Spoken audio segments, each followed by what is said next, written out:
दिल्ली का चुनाव हो गया, अब आप पंजाब में लगातार कैंपेन कर रहे हैं। क्या हम माने ये आपके लिए, आम आदमी पार्टी के लिए एक डू और डाई बैटल है, करो या मरो?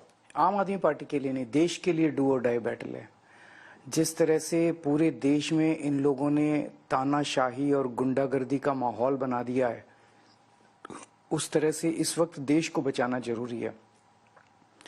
जैसे रशिया में पुतिन ने सारे विपक्ष को जेल में डाल दिया या मरवा दिया और फिर चुनाव कराए, 87% वोट आ गए। बांग्लादेश में शेख हसीना ने सारे विपक्ष को जेल में डाल दिया और चुनाव कराए और जीत गई। पाकिस्तान में इमरान खान को जेल में डाल दिया, उसकी पार्टी छीन ली, उसका सिंबल छीन लिया और फिर चुनाव कराए। यहाँ इन्होंने चुनाव डिक्लेयर होने के बाद मुझे जेल में डाल दिया। हमारी पार्टी के 3 बड़े नेताओं को जेल में डाला हुआ है और कहते हैं आ जाओ चुनाव लड़ते हैं। वहाँ एनसीपी के 2 टुकड़े कर दिए, एनसीपी का पार्टी छीन ली, सिंबल छीन लिया। शिवसेना के 2 टुकड़े कर दिए, पार्टी छीन ली, सिंबल छीन लिया। अगर मोदी जी दोबारा आ गए, इस देश के सारे विपक्षी नेताओं को जेल में डाल देंगे। They will be 1 party 1 leader. ये जनतंत्र के लिए और देश के लिए बहुत खतरनाक है। लेकिन आप कह रहे हैं कि ये आम आदमी पार्टी पर दबाव नहीं है, लेकिन हकीकत यही है जो आपने कहा, आपको 2 जून को फिर से जेल जाना है। सुप्रीम कोर्ट ने कहा है you will not gate interim, आपकी इंटरिम बेल हम एक्सटेंड नहीं कर रहे हैं, ये उन्होंने आज निर्णय लिया है। आपके मंत्री जेल में गए हैं, आपके पर्सनल असिस्टेंट जेल में गए हैं, आपके कई और नेताओं पर कार्रवाई हो रही है और आम आदमी पार्टी को एक तरह से अक्यूज बनाया गया है कि आम आदमी पार्टी भी इस अलेज शराब घोटाले में उनको आरोपी बनाया गया है। तो कैसे आप कह सकते हैं कि आप पर दबाव नहीं है? वही मैंने कहा, आम आदमी पार्टी इंपॉर्टेंट नहीं है। आम आदमी पार्टी बनी थी देश के लिए। आज जो मनीष सिसोदिया चोर नहीं है, उसको 1.5 साल से जेल में क्यों डाला है मोदी जी ने? क्योंकि मनीष सिसोदिया अच्छे स्कूल बनाता है, मोदी जी नहीं बना सकते। सत्येंद्र जैन चोर नहीं है, उसको क्यों डाला है जेल में? सत्येंद्र जैन मोहल्ला क्लिनिक बनाता है, मोदी जी नहीं बना सकते। मैंने कोई भ्रष्टाचार नहीं किया। अगर केजरीवाल भ्रष्टाचारी है तो इस दुनिया में कोई ईमानदार है ही नहीं। हम लोगों को जेल में इसलिए डाला क्योंकि जो काम हम कर रहे हैं वो मोदी जी नहीं कर सकते। आज सबसे ज्यादा बुलंद आवाज मोदी जी की तानाशाही के खिलाफ आम आदमी पार्टी की है। भगत सिंह का चेला हूं मैं। भगत सिंह जेल गए थे देश को आजाद कराने के लिए। हम लोग जेल जा रहे हैं देश को बचाने के लिए। सारी जिंदगी भी अगर मुझे जेल में रखें देश के लिए, मुझे कोई गिला शिकवा नहीं है। देश के लिए मेरी शरीर का एक एक कतरा मेरा देश के लिए है। लेकिन अरविंद जी, अगर बीजेपी के समर्थक आपकी बात सुन रहे हैं, वो कहेंगे मनीष सिसोदिया को मोदी जी ने जेल नहीं डाला, सरकारी एजेंसीज ने डाला और कोर्ट ने उनको बेल नहीं दी। सत्येंद्र जैन 2 साल से लगभग जेल में है, उनको बार बार बेल नहीं मिल रही। मनीष जी को बेल नहीं मिली है, अन्य लोगों को इस अलेज शराब घोटाले में बेल नहीं मिली है। आपको भी एजेंसीज ने जेल में रखा है। तो आप सब कुछ मोदी जी पर कैसे अगर ये षड्यंत्र है, अगर सरकार इसमें शामिल है, तो कोर्ट्स क्या कर रहे हैं? 3 चीजें हैं इसमें, 3 बातें हैं। पहली चीज तो क्या कोई घोटाला है? ये कह रहे हैं 100 करोड़ का घोटाला हुआ, कभी कहते हैं 1100 करोड़ का घोटाला हुआ। पैसा कहाँ गया? इन्होंने 500 से ज्यादा जगह रेड मार ली, एक नया पैसा नहीं मिला। कोई नए पैसे, 100 करोड़ रुपया कहीं कैश मिलेगा, कहीं बैंक में मिलेगा, लॉकर में मिलेगा, कहीं ज्वेलरी मिलेगी, कुछ प्रॉपर्टी, कुछ भी नहीं मिला। वो हवा में तो गायब नहीं हो गया, कहीं कोई खर्चा किया होगा। दूसरी चीज, मोदी जी ने अभी एक टीवी चैनल के इंटरव्यू में कहा, उनसे पूछा गया भाई केजरीवाल कह रहा है आपके पास कोई सबूत नहीं है, आपके पास कोई वो रिकवरी नहीं है, तो क्यों आपने केजरीवाल को और उसके लोगों को तो मोदी जी कहते हैं कि केजरीवाल अनुभवी चोर है इसलिए सबूत नहीं मिल रहे।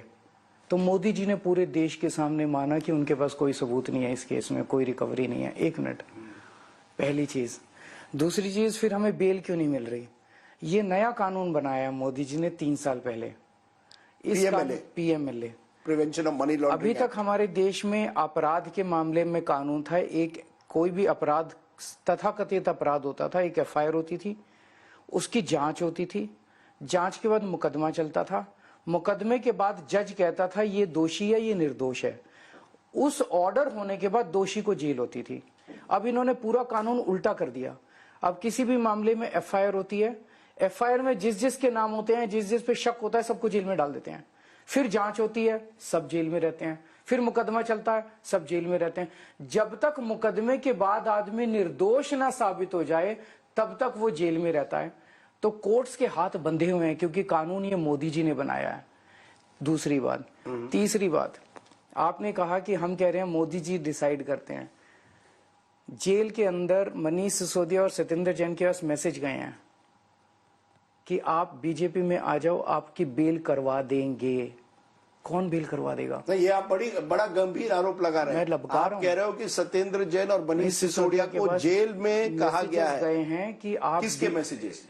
कि जिसके भी गए हैं मैसेजेस गए हैं कि आप बीजेपी में आ जाओ, आपकी बेल करवा देंगे। कौन करवा देगा? किससे करवा देगा? ये कौन करवाता है बेल वेल? अरविंद केजरीवाल जी, दो चीजें। तो ये कानून बनाया गया पूरे विपक्ष को खत्म करने के लिए, विपक्ष को तोड़ के बीजेपी में शामिल कराने के लिए, और इस देश से जनतंत्र खत्म करने के लिए। दो चीजें आती है। आपने कहा है कि आपको 1 हफ्ता और इंटरिम बेल एक्सटेंड की जाए हेल्थ रीजंस के लिए, आपको कुछ मेडिकल टेस्ट करने थे। कोर्ट ने कहा है नहीं। बीजेपी ने भी कहा था कि अरविंद केजरीवाल कह रहे हैं मेडिकल टेस्ट करना है, लेकिन प्रचार तो पूरा कर रहे हैं। तो ये कैसे? ये केवल एक एक्सक्यूज था कि आप और समय चाहते थे। क्या कहेंगे? कहीं ना कहीं ये कहा जाता है कि आपने लगातार ईडी के समन्स को भी नकारा था, इसलिए चुनाव के पहले आपको अरेस्ट किया गया, क्योंकि आपने 9 समन्स ईडी के जो थे वहां आप पेश नहीं हुए थे। समन्स के वायलेशन पे अरेस्ट अलाउड नहीं है। कानून में नहीं लिखा कि अगर आप समन पे नहीं आएंगे तो आपको अरेस्ट किया जा सकता है। और ये 1 हफ्ता आप एक्स्ट्रा चाहते थे? एक्स्ट्रा जो चाहते थे, मेरा आपसे मैं इतनी बार मिला हूं, आपको भी लगा कि मेरा वेट काफी कम हो गया है। जब मैं जेल में गया था तो मेरा वजन 70 किलो था। आज मेरा वजन 63 से 64 किलो है। 1 महीने में 6 से 7 किलो वजन अनएक्सप्लेन्ड रीजन की वजह से अगर कम हो जाए तो अंदर शरीर में कोई सीरियस बीमारी हो सकती है। पर आप प्रचार तो कर रहे हैं। प्रचार करने का टाइम मिला है मुझे, 21 दिन मिले हैं। प्रचार करने के बाद मैंने 1 हफ्ते का टाइम मांगा था, और मेरे यूरिन के अंदर मैंने अभी टेस्ट कराया था, कीटोन लेवल्स काफी हाई आए हैं।